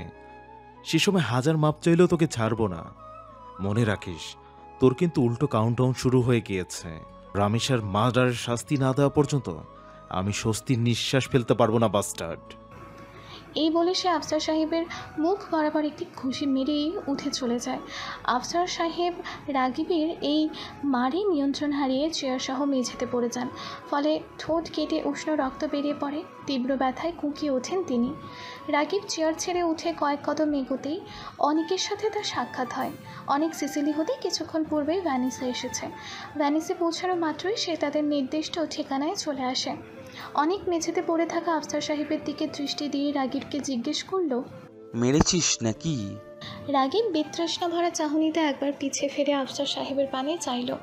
অতঃপর ভীষণ বিরক্ত সহকারে বলল, একটা পাঁচ মেরেছি জাস্ট, মন চাইলো আরো কয়েকটা বসিয়ে দেয়। এই বলে সে অনেকের পানে চাইল। কণ্ঠে স্বাভাবিকতা এনেই বলল, শোন অনিক, আমি খুব টায়ার্ড। এই ব্যাটার অলক্ষণে মুখটার দেখতে মন চাইছে না। ওর সাথে যা করার তুই কর, কিন্তু একটা জিনিস মনে থাকে যেন। রাগিবের কথা শেষ হওয়ার পূর্বেই অনেক তাকে আশ্বস্ত করল, টেনশন নিস না, আমরা এত মাসের শোধের আগুন আজ একটু নিভাবো, বাকি পরের জন্য। এই বলে সে আফসার সাহেবের দিকে এগিয়ে গেল। তাকে চেয়ারসহ মেঝে হতে উঠিয়ে সোজা করিয়ে বসালো অনেক। এরপর রাগিব চলে যেতেই সে আফসার সাহেবের ডান চলে সর্বশক্তি দিয়ে একটা ঘুষি মারল। আফসার সাহেব অনেকের এই আক্রমণের জন্য মোটেও প্রস্তুত ছিলেন না। নিজেকে পরিপূর্ণ স্থির করার পূর্বেই অনেক তার গালে একটা ঘা মেরে বসল। ফলস্বরূপ পুনরায় মেঝেতে পড়ে গেলেন তিনি। এই পর্যায়ে তার ডান পাশের ঠোঁটের অনেকাংশ কেটে গেল। এক প্রকার গলগল করেই উষ্ণ রক্ত বয়ে গেল সেখান হতে। অনেক সে অবস্থাতেই আফসার সাহেবের শরীরে বার কয়েক লাথি মারল। অতঃপর পুনরায় তাকে মেঝে হতে তুলে আরেকটা ঘুষি মেরে বলল, তোর সাথে আরো অনেক কিছু করার আছে, এগুলো তো কিছুই না। তুই রামিসাকে যেভাবে কষ্ট দিয়ে মেরেছিস, এর বদলে তো এইগুলো কিছুই না। রাস্তায় কুকুরদের মতো তোকে জলজ্যান্ত কামড়ে খাওয়ার সুযোগ দিলেও বোধ হয় কম হবে। তুই কি জানিস আমি রামিসাকে কত বছর ভালোবাসতাম? ও বেঁচে থাকলে এই বছর জানুয়ারিতে আমাদের বিয়ে হতো, কিন্তু তুই আমাদের সেই সুখটাও কেড়ে নিলি। সমস্যা নেই, যে কদিন এখানে বন্দি আছিস মরার মতো বেঁচে থাকবি তুই। এই বলে অনেক যেতে নিল। যাওয়ার পূর্বে গার্ডদের বলে গেল আফসার সাহেবকে যেন এক ফোঁটা পানিও না দেয় তারা। এই পুরো সময় আফসার সাহেব মুখে দিয়ে টু শব্দটুকু করেননি, কারণ তিনি জানেন হাজার চিৎকার করলেও লাভ হবে না কিছুই, বরং এই দুজন আরও রেগে অবিশ্রাম মারধর করতো তাকে। সালমা বেগমের নিকট হতে আফসার সাহেবের কালো কৃতকর্মের কথা শুনে হতভম্ব হলো সামাদ। সে যেন কিছুতেই নিজেকে বিশ্বাস করাতে পারল না তার শ্রদ্ধেয় খালু একজন রেপিস্ট। সে নির্বাক চিত্তে মেঝের দিকে চেয়ে রইল। সে আফসার সাহেবের সকল কাজের সঙ্গী ছিল, ফলে টুকটাক ড্রাগ স্মাগলিংয়েও তার হাত ছিল, কিন্তু কখনো মেয়েদের সম্মানের সমঝোতা করেনি সে। অথচ তারই গুরুজন, তার শ্রদ্ধার পাত্র খালু এই নীচ কাজ করে বসলো। এখনও নিজেকে বিশ্বাস করতে পারছে না সে। সামাদের এই বিস্ময়ে সম্ভিত রূপ দেখে সালমা বেগম অনেকটা খোঁচা দিয়েই বললেন, তোর বুঝি ড্রাগস স্মাগলিংয়ে হাত নেই সামাদ? থাকলে বলে দে, বিশ্বাস কর একটু অবাক হব না আমি, কারণ তোর খালুর ওসব কালো সত্যের সামনে এটা কিছুই না। সালমা বেগমের প্রশ্নে লজ্জায় মাথা নিচু করে ফেলল সামাদ। তার এই নিশ্চুপতা দিয়েই সে প্রশ্নের জবাব দিয়ে বসল। সালমা বেগম সামাদের এই স্বীকারোক্তিতে মোটেও বিস্মিত হলেন না, উল্টো তাকে জিজ্ঞেস করলেন, তুই না ওনার ডান হাত ছিলি সামাদ, তাহলে তুই ওনার বাঁ হাতের খবর জানলি না কি করে? সামাদ নিরুত্তর। নিজেকে আজ বড্ড ব্যর্থ মনে করছে সে, এক ব্যর্থ পুরুষ যে নিজের বোনের ন্যায় অপর একটি মেয়ের মান সম্মান প্রাণ কিছুই রক্ষা করতে পারেননি। সালমা বেগম তাকে আর দোষারোপ করলেন না, বরং জানালা হতে ঝকঝকে দিনের দৃশ্য দেখতে লাগলেন। খানিক বাদে নিজের ভাগ্যের উপর তাচ্ছিল্যের হাসি হেসে বললেন, ভাগ্যে খারাপ লেখা থাকলে আর কে কি করতে পারে? জন্ম থেকেই আমার ভাগ্যটা খারাপ, মৃত্যুর আগ পর্যন্ত এই ভাগ্য নিয়ে চলতে হবে আমার। এই বলে তিনি এক দীর্ঘশ্বাস ছাড়লেন। চোখের কোল বেয়ে গড়িয়ে পড়ল কয়েক ফোঁটা নোনা জল। ব্যালকনির রেলিং ধরে ফুপিয়ে চলছে সাবিহা। রাত পেরিয়ে ভোর, ভোর পেরিয়ে সকালে স্নিগ্ধতা। এখনও অবিরাম কেঁদে চলেছে সাবিহা। ভোর হওয়ার কিছু পূর্বে কাঁদতে কাঁদতে মায়ের কোলেই মাথা রেখে ঘুমিয়ে পড়েছিল সে। কিন্তু ঘণ্টাখানেকের ঘুমে রাগিব তার বাবাকে নিয়ে দেখা এক দুঃস্বপ্নে ঘুম ভেঙে যায় তার। তখনই নিজের রুমে চলে আসে সে। রুমে এসেই আরেক দফা কান্না শুরু করে দেয় সে। আজ যেন তার দুই চোখের অশ্রুরা পাল্লা দিয়েছে, এমন যে কে কার চেয়ে বেশি বেরোতে পারে। সাবিহা ফুপাতে ফুপাতে ডান হাতের তালুর দিকে চাইল। সেদিকেই দৃষ্টি রেখে আফসার সাহেবের অনুপস্থিতিতে তার উদ্দেশ্যে বলল, এমনটা না করলেও পারতে আব্বু, তুমি এত খারাপ হলে কবে? একবারও কি আমাদের কথা মনে হয়নি তোমার? আমার এখনো বিশ্বাস করতে কষ্ট হচ্ছে আমি তোমাকে গান পয়েন্টে রেখেছিলাম, আমার আপন বাবাকে, যে কিনা একজন রে। সম্পূর্ণ কথা শেষ হওয়ার পূর্বেই ডুকরে কেঁদে উঠল সাবিহা। কিয়ৎক্ষণ নীরবে কেঁদে স্বগতোক্তি করে বলল, আপু, তোমার এই সত্যটা কেন জানলাম আমি? কি হতো যদি সারা জীবন তুমি আমার কাছে একজন হিরো হিসেবে থাকতে? কি হতো যদি সারা জীবন তোমাকে আদর্শ মেনে চলতাম? কিন্তু বাস্তবতা তো ভিন্ন। এই বাস্তবতা খুব তেতো, যা গলা দিয়ে গিলে ফেলা অসম্ভব। বরং এই তেতো সত্য আজীবন গলায় এসে আটকে থাকবে। আমি আর পারছি না আব্বু, তুমি আমাকে দুর্বল করে দিয়ে গেলে, আমার সব শক্তি মুহূর্তেই কেড়ে নিলে, আমার সব সুখ ভালোবাসা কেড়ে নিলে। এই বলে সে শূন্য দৃষ্টিতে আকাশ পানে চাইল। এখন আর কাঁদছে না সে, থেকে থেকে ফুপিয়ে ফুপিয়ে উঠছে বরং। বাবাকে নিয়ে অতীত বর্তমান ভবিষ্যৎ কল্পনা করতে করতে তার কল্পনার কলম গিয়ে ঠেকল রাকিবের স্মৃতিতে। তার স্মৃতিপথে ভেসে এলো রাকিবের সাথে তার প্রথম দেখা, প্রথম ব্লাইন্ড ডেট, প্রথম হাতে হাত রেখে চলা প্রথম স্পর্শ। তার মনে পড়ল তাদের সেই ভালোবাসায় পূর্ণ সময়গুলো, যা তার সমস্ত শরীরে বিষাক্ত তীরের ন্যায় বিদ্ধ হলো। রাকিবের প্রতি একরাশ অবিশ্বাস্য অভিমান নিয়ে অভিযোগের সুরেই বলল, আমার প্রথম ভালোবাসা হয়ে এভাবে আমার অনুভূতির সাথে খেলার কি দরকার ছিল রাগিব? আমি বুঝতে পারিনি তুমি রিভেন্সের জন্য আমার সাথে এমন নাটক করবে। তোমাকে কখনো ক্ষমা করব না আমি, কখনো না। তুমি আমার আরেক দুর্বলতার সুযোগ নিয়েছো। আমি তোমার কোনো দুর্বলতার সুযোগ নেইনি স্নিগ্ধময়ী, আমি তোমাকে ভালোবাসি। আকস্মাৎ রাকিবের কণ্ঠস্বর কর্ণকুহরে এসে বাড়িপ্রাপ্ত হতেই চমকে উঠল সাবিহা। মুহূর্তেই তার প্রতিবর্ত ক্রিয়ার ফলে পিছনে ফিরে রাকিবকে এক ধাক্কায় কয়েক কদম পিছিয়ে দিল সে। তৎক্ষণাৎ গর্জে উঠে বলে উঠল, খবরদার আমাকে ও নামে ডাকবে না। আর আমার কাছে আসার চেষ্টাও করবে না। এক্ষুনি এখান থেকে চলে যাও, না হলে আমি নিজের কন্ট্রোল হারিয়ে খারাপ কিছু করে ফেলবো।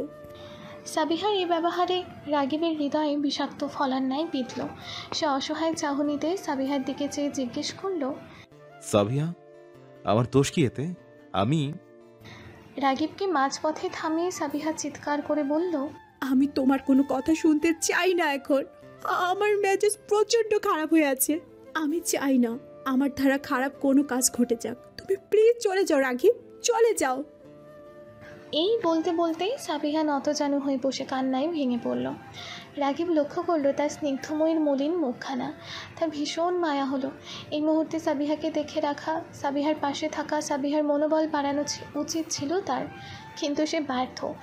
সে এইসবে কিছুই করতে পারছে না। সে নিরুপায়। আজ বক্ষস্থলে আগলে রাখা মানুষটিই তাকে সেখানে আঘাত করে চলছে, কিন্তু মুখ ফুটে কিছু বলতেও পারছে না সে। আবার এই তীব্র ব্যথাও সহ্য করতে পারছে না। কি এক দুর্বিষহ যন্ত্রণা! কেন পারছে না সে তার স্নিগ্ধময়ীকে এইসব দুঃখ কষ্ট হতে আগলে রাখতে? রাগিব পুনরায় সাবিহার দিকে এগিয়ে গেল, কিন্তু এই পর্যায়ে সাবিহা কাঁদতে কাঁদতে দুর্বল কণ্ঠে বলল, দয়া করে চলে যাও রাগিব, আমি আর কাঁদতে পারছি না। আমার শরীর আর আমার সাথে নেই। বলেই সে উঠতে নিল, কিন্তু পুরোপুরি উঠে দাঁড়াতে পারল না। মুহূর্তেই তার চারপাশ আঁধারে ছেয়ে গেল। মাথায় ঝিমঝিম করতে লাগলো। সে বুঝতে পারল জ্ঞান হারাতে চলেছে সে। এই বুঝে ওঠায় নিমিষের মাঝে জ্ঞান হারালো সে। ছেড়ে দেওয়া শরীরে নিয়ন্ত্রণ হারিয়ে উল্টো হয়ে মেঝেতে পড়ে যেতে নিলেই রাগিব তাকে ধরে ফেলল। পিটপিট করে চোখ মেলে তাকালো সাবিহা। প্রথমেই সব ঝাপসা দেখতে শুরু করলো সে, তবে ক্ষণিকের মাঝেই তা ঠিক হয়ে গেল। দৃষ্টি স্পষ্ট হলো তার। ডান পাশে ঘুরতেই মায়ের শুকনো মুখটা ভেসে উঠল তার চোখে। সালমা বেগমকে দেখা মাত্র সে দুর্বল কণ্ঠে জিজ্ঞেস করলো, কান্না করেছিলে আম্মু? সালমা বেগম সাবিহার মাথায় সস্নেহে হাত বুলিয়ে দিলেন। শান্ত থমথমে দৃষ্টি জোড়ায় মুহূর্তেই নোনা জল উপচে পড়ল। 2 ফোঁটা অশ্রু গড়িয়ে পড়তে তিনি বললেন, একটা মানুষের পক্ষে আর কত সহ্য করা সম্ভব পুতুল? কত দিন ধরে শান্তিতে থাকতে পারছি না আমি, আবার আজ তুই। সাবিহা কিচ্ছু বলল না, নির্বাক চাহনিতে মায়ের দিকে চেয়ে রইল। সালমা বেগম পুনরায় বললেন, ওই মানুষটার জন্য কেঁদে কি হবে বল? এসব মানুষের জন্য কেঁদে বুক ভাসিয়ে দেওয়ার বোকামি ছাড়া কিছুই না। সাবিহা লক্ষ্য করল তার মায়ের চাহনি। এই চাহনির পেছনের দিনগুলোর মতো নরম অসহায় নেই। কেমন এক দৃঢ়তায় সে জায়গা করে নিয়েছে ওই চাহনিতে। স্বামী নামক মানুষটির প্রতি একরাশ ঘৃণার দেখা মিলছে ওই চাহনিতে। সাবিহা আশ্চর্য হয়ে লক্ষ্য করল তার মা তার বাবার সম্পর্কে কথা বলার সময় কাঁদেনি, একটুও কাঁদেনি। মায়ের এই মজবুত রূপ দেখে সাবিহা হতবাক হয়ে জিজ্ঞেস করলো, আম্মু, তুমি এত স্ট্রং হয়ে থাকছো কিভাবে? তোমার কি একটু খারাপ লাগে না? সালমা বেগম তাচ্ছিল্যের হাসি হাসলেন, বললেন, এত বছর দুর্বল হয়ে দেখেছি তো, শেষ বয়সে এসে না হয় একটু মজবুত হলাম। আর রইল খারাপ লাগার কথা, ওই লোকটার জন্য একটুও খারাপ লাগছে না, বরং প্রচণ্ড ঘৃণায় গা গুলিয়ে আসছে। তোর বুঝি খারাপ লাগছে?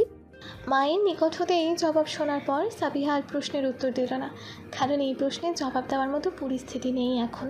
আর এই প্রশ্নের জবাবই বা কী দিবে আর কি করে? তার যে বড্ড খারাপ লাগছে এটা কিভাবে বলবে তার মাকে? সে পারছে না নিজের মনে বাবার প্রতি সেই তীব্র ঘৃণার জন্ম দিতে, কারণ হাজার হলেও লোকটা তার বাবা। জন্ম হতে এখন পর্যন্ত বাবার সাথে রয়েছে তার অসংখ্য স্মৃতি, যেই স্মৃতিগুলো বুদ্ধি হওয়ার পর হতেই সে সযত্নে নিজের মাঝে আগলে রেখেছে। বাবার হাত ধরে ছোটোবেলায় ছোট্ট ছোট্ট পায়ে হাঁটা, বাবার হাত ধরে জীবনে প্রথম স্কুলে যাওয়া, বাবার উৎসাহে ক্যারেটে শেখা, শুটিং শেখা, বাবার সাথে দুষ্টু মিষ্টি মুহূর্তের কথা, এসব কী করে ভুলবে সাবিহা? এত বছরের স্মৃতি কি এত সহজে ভুলে থাকা যায়? এটা কাকে বোঝাবে সাবিহা?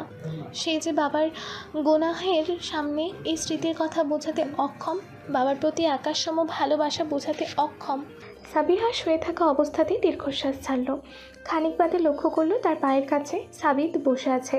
সাবিতের হাস্যোজ্জ্বল সুন্দর চেহারাখানা কেমন যেন শুকিয়ে গিয়েছে মনে হয়। সে কেমন উদাস হয়ে বসে আছে। তার এই উদাসীনতার কারণ সাবিহা জিজ্ঞেস করলো না, কারণ সে তার ছোট ভাইয়ের এই উদাসীনতার কারণ অনুমান করতে পারছে। এদিকে সাবির জানে না তার বাবা কোথায়, কি হয়েছে তার বাবার সাথে। সবাই তার বাবাকে দোষারোপ করছে কেন? তবে সে এটা জানে তার বাবা দোষ করেছে, বড় সড় রকমের দোষ করেছে, কিন্তু কী দোষ তা তার জানা নেই।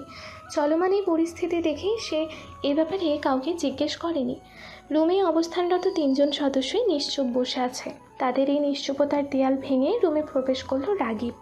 রাগিবকে দেখা মাত্রই সাবিহা মুখ ফিরিয়ে নিল। সালমা বেগমকে বলল, আম্মু, রাগিবকে এখান থেকে চলে যেতে বললো। আমি এই মুহূর্তে ওর সাথে কথা বলতে চাচ্ছি না। সালমা বেগম সাবিহার এই অভিমানী রূপ দেখে নরম সুরে বললেন, রাগিব কি দোষ করেছে পুতুল? এই ঘটনায় ওর তো কোনো দোষ নেই। সাবিহা নাছোড়বান্ধা, সে পূর্বের ন্যায় বলল, আমি ওর দোষ গুণ শুনতে চাই না আম্মু। ওকে দেখলে আমার মেজাজ বিগড়ে যাচ্ছে। তুমি ওকে চলে যেতে বলো। সালমা বেগম এবার কঠোর হলেন, কণ্ঠে কাঠিন্য ভাব এনে বললেন, অবুঝের মতো কাজ করিস কেন তুই? রাগিবের পক্ষে সাফাই তো শুনবি তুই। ও কি বলতে চাইছে ও সেটা জানা আগে শুন। সাবিহা চট করে সালমা বেগমের দিকে ঘুরে তাকালো, বিদ্রোহী কণ্ঠে বলল, কি সাফাই শুনবো? এই যে ও আমাকে ভালোবাসে, সত্যিকারের ভালোবাসা যাকে বলে, ও আমাকে ভালোবাসে বলেই বিয়ে করেছে, রিভেন্সের জন্য না। ঠিক তো, এগুলো শোনাবেও, কিন্তু আমি ওর কথায় বিশ্বাস করছি না। হঠাৎ একদিন হুট করে আমাদের বাড়িতে এসে সবার সাথে ভাব জমিয়ে আমাকে বিয়ে করেছে, পরে আব্বুর সত্য সবার সামনে এনেছে। এগুলো কি প্ল্যান কার্যকর্ম না? এতে কোনো সন্দেহ নেই যে রাগিব রিভেন্স নেওয়ার জন্যই আমাকে বিয়ে করেছে। এই বলে সাবিহা সিক্ত অভিমানী চাহনি দিয়ে রাগিবের দিকে চাইল। রাগিব এই পুরো সময় চুপ করেছিল। সাবিহার অভিমানী কণ্ঠের অভিযোগগুলো খুব মনোযোগ সহকারেই শুনছিল সে। অনুভব করছিল বুকের মাঝে তীব্র যন্ত্রণা। সালমা বেগম সাবিহার যুক্তির বিপক্ষে গিয়ে প্রতিবাদ করতে চাইলেন, কিন্তু রাগিব চোখের ইশারায় তাকে থামিয়ে দিল।